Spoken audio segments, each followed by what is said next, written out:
Hello guys, അങ്ങനെ മുത്തശ്ശൻ അനാമികയെക്കുറിച്ചുള്ള സത്യങ്ങളൊക്കെ അറിഞ്ഞതിന് ശേഷം അനന്തപുരിയിലേക്ക് വരുന്നുണ്ട്. വരുമ്പോൾ തന്നെ അവിടെ സീറ്റൗട്ടിൽ മുത്തശ്ശി ഇരിക്കുന്നുണ്ട്. അങ്ങനെ മുത്തശ്ശൻ കയറി വരുമ്പോൾ മുത്തശ്ശിയായിട്ട് സംസാരിക്കുന്നത് വരെയാണ് നമ്മൾ ഇന്നലത്തെ എപ്പിസോഡ് ഇട്ടത്. അപ്പോൾ കറക്റ്റ് സമയം തന്നെ മൂർത്തി മുത്തശ്ശന്റെ അടുത്തേക്ക് അനാമിക വരുന്നുണ്ട്. അവിടെ നിന്നുള്ള എപ്പിസോഡാണ് ഇന്നത്തെ എപ്പിസോഡ് നമ്മൾ പറയാൻ പോകുന്നത്. അപ്പോൾ ഇതിന് മുന്നത്തെ വീഡിയോ കാണാത്തവർക്കായിട്ട് ഞാൻ ഐബട്ടണിലേക്ക് കൊടുത്തേക്കാട്ടോ. ഓക്കെ, അങ്ങനെ മുത്തശ്ശിയും സംസാരിച്ചുകൊണ്ടിരിക്കുന്ന സമയം തന്നെ ഗേറ്റ് തുറക്കുന്ന സൗണ്ട് കേൾക്കുന്നുണ്ട്. ഗേറ്റ് തുറന്ന് കയറി വരുന്നത് തന്നെ അനാമികയാണ്. അപ്പൊ തന്നെ മൂർത്തി മുത്തശ്ശന്റെ മുഖം കാണിക്കുന്നുണ്ട്. അനാമികയെ കണ്ട മാത്രമേ തന്നെ മൂർത്തി മുത്തശ്ശന്റെ മുഖത്ത് ഇങ്ങനെ ദേഷ്യം ഇരച്ച് കയറുന്നുണ്ട്. അപ്പൊ മുത്തശ്ശി പറയുന്നുണ്ട്, ഇദ്ദേഹം നോക്കി ആരാ ഈ വരുന്നതെന്ന്. വരട്ടെ. മുത്തശ്ശി, വാ മോളെ. അല്ല, എന്തൊക്കെയുണ്ട് ഇപ്പൊ കല്യാണ വീട്ടിലെ വിശേഷം? കൂടെ അച്ഛനും അമ്മയൊന്നും വന്നില്ലേ? ഇല്ല മുത്തശ്ശി, അവരൊരു ഷോപ്പിങ്ങിന് പോയേക്കുവാ. മോളെ, ശത്രുക്കൾ ഒരുപാടുള്ളതാ. അന്ന് സംഭവിച്ച പോലെ ഇനി സംഭവിക്കരുത്. അതുകൊണ്ട് ഒറ്റയ്ക്ക് വരുമ്പോൾ നന്നായിട്ട് ശ്രദ്ധിക്കണം. ഇല്ല എന്റെ മുത്തശ്ശി, ഞാൻ നന്നായിട്ട് ശ്രദ്ധിച്ച് തന്നെയാ വരുന്നത്. അപ്പൊ മൂർത്തി മുത്തശ്ശി ഇങ്ങനെ മനസ്സിൽ കരുതുന്നുണ്ട്, ശ്രദ്ധ കുറച്ച് കൂടുതലായിരിക്കും, പ്രത്യേകിച്ച് ഈ കാര്യത്തില്. അപ്പൊ തന്നെ അനാമിക മുത്തശ്ശനോട് ചോദിക്കുന്നുണ്ട്, മുത്തശ്ശ എന്താ ഒന്നും മിണ്ടാത്തത്? എന്തൊക്കെയുണ്ട് വിശേഷം? മരുന്നൊക്കെ കൃത്യമായിട്ട് കഴിക്കുന്നില്ലേ? വീണ്ടും മുത്തശ്ശി പറയുന്നുണ്ട്, ഇദ്ദേഹം എന്താ ഒന്നും മിണ്ടാത്തത്? മരുന്നൊക്കെ കൃത്യമായിട്ട് കഴിക്കുന്നു മോളെ. ചുരുക്കി പറഞ്ഞ ഈ അസുഖത്തിനല്ല മരുന്ന് വേണ്ടത്. അല്ല പിന്നെന്തിനാ മുത്തശ്ശ? ഈ ഹൃദയം നന്നല്ലാത്തവർക്ക് എന്തെങ്കിലും മരുന്നുണ്ടോ ഈ ലോകത്ത് മോളെ? ഈ സംസാരം കേട്ടപ്പോൾ തന്നെ അനാമിക ഒന്ന് പതറിപ്പോവാട്ടോ. അപ്പൊ മുത്തശ്ശി ചോദിക്കുന്നുണ്ട്, ഇദ്ദേഹം എന്താ ഇപ്പൊ ഇങ്ങനെയൊക്കെ പറയാൻ കാരണം? ഞാൻ വന്ന മുതലേ ശ്രദ്ധിക്കുന്നു, ഇദ്ദേഹത്തിന് വല്ലാത്തൊരു മാറ്റം പോലെ. ഒന്നുമില്ലടോ വസുന്ധരെ, ഈ ആളുകളുടെയൊക്കെ തെറ്റായ ചിന്താഗതിക്ക് വല്ല മരുന്നും ഉണ്ടായിരുന്നെങ്കിൽ ഈ ലോകമൊക്കെ എന്നേ നന്നായേനെ. അങ്ങനെയൊന്നും ഇല്ലല്ലോ. പിന്നെ വീണ്ടും ഇദ്ദേഹം ഇതിനെക്കുറിച്ച് സംസാരിക്കണ്ട. അനാമികെ, മോള് ഈ കല്യാണത്തിന് മുമ്പ് എപ്പോഴും വരുന്നത് ശരിയാണെന്ന് തോന്നുന്നുണ്ടോ? അത് കേട്ടപ്പോൾ തന്നെ അനാമികയ്ക്ക് വല്ലാത്തൊരു ദേഷ്യം പോലെ തോന്നുക കേട്ടോ മൂർത്തി മുത്തശ്ശനോട്. അപ്പോൾ അനാമിക ഇങ്ങനെ മനസ്സിൽ കരുതുന്നുണ്ട്, ഈ കിളവന് ഞാനിവിടെ വരുന്നതിൽ എന്താ കുഴപ്പം? കണ്ടവർക്കൊക്കെ കയറി നിറങ്ങ അനന്തപുരിയിൽ, ഞാനിവിടെ വരുന്നതില്ല കുഴപ്പം. അത് മുത്തശ്ശ, മോളൊന്നും പറയണ്ട. ആദർശിന്റെയും അബിയുടെയും കല്യാണം കഴിയുന്നതിന് മുമ്പ് നയനമോളും നവ്യമോളും ഒക്കെ ഇവിടെ വന്നിട്ടില്ലേ? പിന്നെ എന്താ അനാമിക മോൾക്ക് ഇവിടെ വന്നാ? മോളിങ്ങ് വന്നേ എന്നും പറഞ്ഞ് മുത്തശ്ശി അനാമികയുടെ കൈ പിടിച്ച് ഉള്ളിലേക്ക് കൊണ്ടുപോകുന്നുണ്ട്. അപ്പോൾ തന്നെ ദേവ്യാനി പുറത്തേക്ക് ഇറങ്ങി വരുന്നുണ്ട് കേട്ടോ. ഇതാരെയാ വരുന്നത്? ഇപ്പൊ വരവൊക്കെ കുറവാണല്ലോ. അന്നത്തെ ആ സംഭവത്തിന് ശേഷം മോള് നന്നായിട്ട് ഷോക്കായല്ലേ? അതെ വല്യമ്മേ, അതിന് മോള് പേടിക്കണ്ട. മോക്ക് എപ്പോൾ ഇങ്ങോട്ട് വരണം തോന്നുന്നു അപ്പൊ ഇവിടുന്ന് ആളെ വിടാം. നമ്മുടെ കവി ഇവിടെ ഉണ്ടല്ലേ ഏത് സമയവും. വല്യമ്മേ, അമ്മയില്ലേ ഇവിടെ? ഇവിടെ ഉണ്ടായിരുന്നു. ജലജ, ജാനകി ഒന്ന് വിളിച്ചേ, അനാമിക മോള് വന്നിട്ടുണ്ടെന്ന് പറ. അല്ല മോളെ, എന്താ അവിടുത്തെ വിശേഷമൊക്കെ? എല്ലാവർക്കും സുഖം തന്നെ. അച്ഛനമ്മയും പർച്ചേസിങ്ങിന് പോയതാ. പിന്നെ ഗോൾഡ് ഒന്നും ഒരുപാട് എടുക്കണ്ടായിട്ടോ. നമ്മളിവിടെ മോൾക്ക് വേണ്ടി ഒരുപാട് സ്വർണം കരുതി വെച്ചിട്ടുണ്ട്. അപ്പൊ മുത്തശ്ശി പറയുന്നുണ്ട്, അതേ മോളെ, വെറുതെ അച്ഛനും അമ്മയൊന്നും ബുദ്ധിമുട്ടാക്കണ്ട. ഇവിടെ ഒരുപാട് വാങ്ങിയിട്ടുണ്ട്. അതൊക്കെ ഇട്ടു തീർക്കാൻ ആളും വേണ്ടേ? അപ്പൊ അനാമിക പറയുന്നുണ്ട്, അതേ മുത്തശ്ശി, എനിക്കിങ്ങനെ സ്വർണത്തോടൊന്നും വലിയ താല്പര്യമില്ല. ഇപ്പൊ തന്നെ കണ്ടോ, ഞാനൊരു ചെയിന് പോലും ഇടാറില്ല. ഇപ്പോഴത്തെ പെൺപിള്ളേർക്ക് അല്ലേനും സ്വർണത്തോടൊന്നും വലിയ താല്പര്യമില്ലെന്നേ. അപ്പൊ ജലജ പറയുന്നുണ്ട്, ഇവിടെയുണ്ട് 2 സ്വർണത്തോട് ആക്രാന്തമുള്ള 2.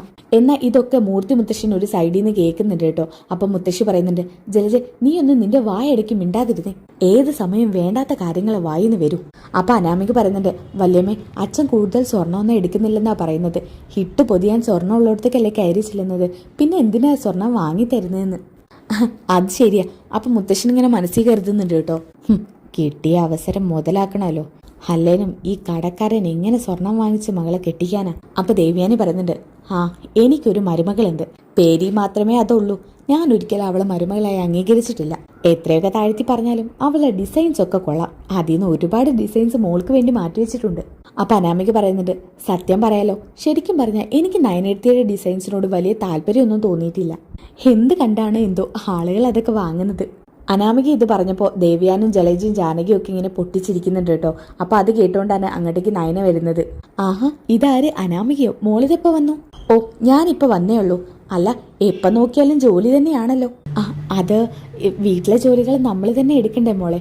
എന്നാലും ഇത്രയും വലിയ വീട്ടില് ജോലിക്കാർ ഒരുപാടുണ്ടായിട്ടും എന്തിനാ നയനയെടുത്ത് ഇങ്ങനെ ജോലി ചെയ്യുന്നത്? അപ്പൊ ജാനകി പറയുന്നുണ്ട്, എന്റെ മോളെ, ഇവിടെ ഏട്ടത്തിയെ ഇവളെ വേലക്കാരിയുടെ സ്ഥാനത്താ കാണുന്നത്. ജാനകിയുടെ വായിന്ന് അങ്ങനെ ഒരു വാക്ക് വന്നതുകൊണ്ട് തന്നെ അത് നയനയ്ക്ക് വല്ലാണ്ട് ഫീൽ ആവുകയാണ് കേട്ടോ. എന്തായാലും ജാനകിയുടെ പെട്ടെന്നുള്ള ഈ സംസാരം കേട്ട് ഞെട്ടി നിൽക്കുകയാണ് മുത്തശ്ശൻ ഇങ്ങനെ കരുതുന്നുണ്ട് കേട്ടോ. ജാനകി ഇങ്ങനെയൊന്നും അല്ലായിരുന്നല്ലോ, ഇതിപ്പോ എന്താ പെട്ടെന്ന് ജാനകിക്കൊരു മാറ്റം? ഇവള് കാലെടുത്ത് വെച്ചതിന്റെ ഓരോ ഭവിഷ്യത്ത് തുടങ്ങിയിട്ടുണ്ട്.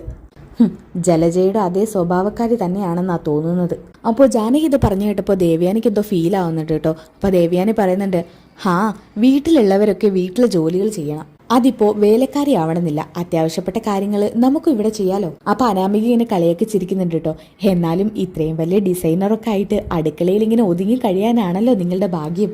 ശരിക്കും പറഞ്ഞാൽ നയനെ ഇങ്ങനെ കുത്തി സംസാരിക്കുന്നത് മുത്തശ്ശന് നല്ല ഫീൽ ചെയ്യുന്നുണ്ട് കേട്ടോ. അപ്പൊ വീണ്ടും അനാമിക പറയുന്നുണ്ട്, അതേ വല്യമ്മേ, എനിക്ക് നയനെടുത്ത് ഡിസൈൻ ചെയ്ത ഒരുവിധം ഡിസൈൻസ് ഒന്നും ഇഷ്ടപ്പെട്ടിട്ടില്ല. അതുകൊണ്ട് എനിക്ക് തരാൻ നിങ്ങൾ ഇഷ്ടപ്പെട്ടെടുത്ത ഗോൾഡും ഇഷ്ടപ്പെടണമെന്നില്ല. എന്നാലും ഞാൻ നിങ്ങൾക്ക് വേണ്ടി അതിടും. എന്നാൽ അനാമികയുടെ ഈ സംസാരമൊക്കെ ദേവയാനിക്ക് എന്തോ ഒരു അപാകത പോലെ തോന്നാട്ടോ. അപ്പൊ ജാനകി പറയുന്നുണ്ട്, അയ്യോ എന്റെ മോൾക്ക് അത് ഇഷ്ടപ്പെട്ടില്ലെങ്കിൽ വേണ്ട, നമുക്കത് മാറ്റാം. പിന്നെ വേറെ വല്ല ജ്വല്ലറിയിൽ നിന്ന് നോക്കേണ്ടി വരും. നമ്മുടെ ജ്വല്ലറിയിൽ ഇവളുടെ കളക്ഷൻ തന്നെ കൂടുതലും. അപ്പൊ ജാനകി അവിടെ ഒരു ട്വിസ്റ്റ് വെച്ചു കൊടുക്കാട്ടോ. അതെങ്ങനെയാ ശരിയാവുക? നമ്മൾ വേറെ വല്ല ജ്വല്ലറി പോയി സാധനം മേടിച്ചാലേ അവര് പറയും നമ്മുടെ സ്വർണം കൊള്ളില്ലാത്തോണ്ടാണെന്ന്. എന്നാലും നമ്മുടെ നയനയ്ക്ക് ഇതൊക്കെ ഭയങ്കര വിഷമാവുക കേട്ടോ. നയനക്കാണെങ്കിൽ വലിയ സങ്കടം ആവുന്നുണ്ട്. നയനയുടെ കണ്ണിന്ന് അറിയാതെ ഒരു തുള്ളിന്ന് കണ്ണുനീര് ഉറ്റി വീടുകയാണ് കേട്ടോ. എന്നാൽ മുത്തശ്ശൻ ഇതൊന്നും കണ്ടിട്ട് സഹിക്കുന്നില്ല. അപ്പൊ അനാമിക്ക് പറയുന്നുണ്ട്, അമ്മേ എനിക്ക് നന്നായിട്ട് ദാഹിക്കുന്നു, ദാഹം മാത്രമല്ല നന്നായിട്ട് വിശക്കുന്നുണ്ട്. ഇന്ന് ഞാൻ കഴിക്കാനും കൂടി ഇങ്ങോട്ട് വന്നത്. അതേതായാലും നന്നായി. മോൾക്ക് എന്തൊക്കെയാ ഇഷ്ടം? ഇഷ്ടപ്പെട്ടതെല്ലാം ഇവിടെ ഉണ്ടാക്കാം. വല്യമ്മേ എനിക്കൊരു സദ്യ കഴിക്കണമെന്നുണ്ട്. അപ്പൊ അങ്ങോട്ടേക്ക് മുത്തശ്ശി വരുന്നുണ്ട് കേട്ടോ. എല്ലാരും മോളെ ചുറ്റി വളഞ്ഞു നിൽക്കുകയാണോ? അപ്പൊ ദേവയാനി പറഞ്ഞ, അല്ല അമ്മ ഇത് എവിടെ പോയി? ഒന്നുമില്ല. അല്ല എന്താ ഇവിടെ ചർച്ച? അനാമിക മോൾ ഭക്ഷണം കഴിച്ചിട്ട് ഇന്ന് ഇവിടുന്ന് പോകുന്നുള്ളൂന്ന്. ഇന്ന് സദ്യ കഴിക്കണമെന്ന ആള് പറയുന്നത്. സദ്യയുടെ കാര്യം പറഞ്ഞപ്പോഴാ നമ്മുടെ നയനമോൾ ഉണ്ടാക്കുന്ന സദ്യയുണ്ട്, അതിന്റെ ഏഴകലത്ത് ആരുണ്ടാക്കിയാലും എത്തില്ല. അസാധ്യ രുചിയാ നയനമോളുടെ സദ്യക്ക്. അപ്പൊ ജാനകി പറയുന്നുണ്ട്, എന്നാ പിന്നെ ഇവള് തന്നെ ഉണ്ടാക്കട്ടെ. നയനെ തൽക്കാലത്തിന് മോൾക്കൊരു പൈനാപ്പിൾ ജ്യൂസ് അടിച്ചു കൊടുക്ക്. അതിനുശേഷം സദ്യക്കുള്ള ഒരുക്കങ്ങളൊക്കെ തയ്യാറാക്കിക്കോ. ഇളയമേ സദ്യ മുഴുവൻ ഒരുക്കാന്ന് പറഞ്ഞാൽ എന്നെ കൊണ്ട് ഒറ്റയ്ക്ക് ഇപ്പൊ സാധിക്കില്ല, എനിക്ക് കുറച്ചുകൂടി പണിയുണ്ട്. അപ്പൊ ദേവയാനി പറയുന്നുണ്ട്, ജാനകി അവളിപ്പോ തറ തൊടിച്ചോണ്ടിരിക്കല്ലേ, മോൾക്ക് വിശക്കുന്നുണ്ടെന്നല്ലേ പറഞ്ഞത്, നമുക്ക് നല്ലൊരു ഹോട്ടലിൽ നിന്ന് ഓർഡർ ചെയ്യിപ്പിക്കാം. അതൊന്നും വേണ്ട, എന്തിനാ ഹോട്ടലിൽ നിന്ന് വാങ്ങി വയറ് ചീത്തയാക്കുന്നത്? നയനെ നീ ഉണ്ടാക്കില്ലേ? അപ്പൊ മുത്തശ്ശി പറയുന്നുണ്ട്, എന്താ ജലജ നീ ഇങ്ങനെ പറയുന്നത്? മോളിപ്പോ ഒരു പണിയെടുക്കുന്നത് കണ്ടില്ലേ? അല്ലെങ്കിൽ പിന്നെ മോളെ സഹായിക്കാൻ നിങ്ങളൊക്കെ ചെല്ല്. അപ്പൊ പിന്നെ സദ്യ പെട്ടെന്ന് ആയി കിട്ടിക്കോളും. വീണ്ടും ജാനകി പറയുന്നുണ്ട് കേട്ടോ, അത് പറ്റില്ല. നയനെ മോള് പോകുന്നതിന് മുമ്പ് പെട്ടെന്ന് സദ്യ തയ്യാറാക്കാൻ നോക്കണം. ശരി വല്യമ്മേ. എന്തൊക്കെ പറഞ്ഞാലും ദേവിയാണെങ്കിൽ ജാനകിയുടെ ഈ ഒരു മാറ്റം ഫീൽ ചെയ്യുന്നുണ്ട് കേട്ടോ. കാരണം ഇത്രയും കാലം മരുമകളെ തള്ളി പറഞ്ഞാലും അവളുടെ കൂടെ നിൽക്കാൻ ആരെങ്കിലും ഒരാളുണ്ടാകുമായിരുന്നു. ആ സ്ഥാനത്ത് നിന്നിരുന്ന ജാനകിക്ക് ഒരു മരുമകൾ വന്നതോടെ ആ ഒരു സ്വഭാവത്തിലൊക്കെ വ്യത്യാസം വന്നു. ഇത് ദേവിയാനിയെ വല്ലാണ്ട് ഷോക്കാക്കുന്നുണ്ട്. ഇനി അടുത്ത എപ്പിസോഡിൽ അനാമിക നയനി ഉണ്ടാക്കുന്ന ഭക്ഷണം കഴിച്ചിട്ട് ഒട്ടും കൊള്ളത്തില്ലെന്നും പറഞ്ഞ് നയനിയെ വഴക്ക് പറയുന്നുണ്ട്. ഇതൊക്കെ കണ്ടും കേട്ടും കൈവിട്ട് നിൽക്കുന്ന മുത്തശ്ശന് നേരെ അനാമികയുടെ അടുത്തേക്ക് ചെല്ലുന്നുണ്ട്. അവിടെ പിന്നെ അടിപൊളി ടീസ്റ്റുകളായിട്ട് നടക്കാൻ പോകുന്നത്. അപ്പോൾ ഇന്ന് 5 മണിക്കുള്ളിലായിട്ട് നമ്മൾ അടുത്ത എപ്പിസോഡ് ഇടുന്നതായിരിക്കും. അപ്പോൾ ആ എപ്പിസോഡ് കിട്ടാനായിട്ട് ചാനൽ സബ്സ്ക്രൈബ് ചെയ്തേക്കുക. ഈ വീഡിയോ ഇഷ്ടപ്പെട്ടാൽ ഒന്ന് ലൈക്ക് ചെയ്തേക്കുക. അപ്പോൾ നെക്സ്റ്റ് എപ്പിസോഡ് ഒന്ന് കമന്റ് ചെയ്തേക്കുക. അപ്പോൾ അടുത്ത വീഡിയോയിൽ കാണുന്നവരേക്കും ബൈ ഗൈസ്.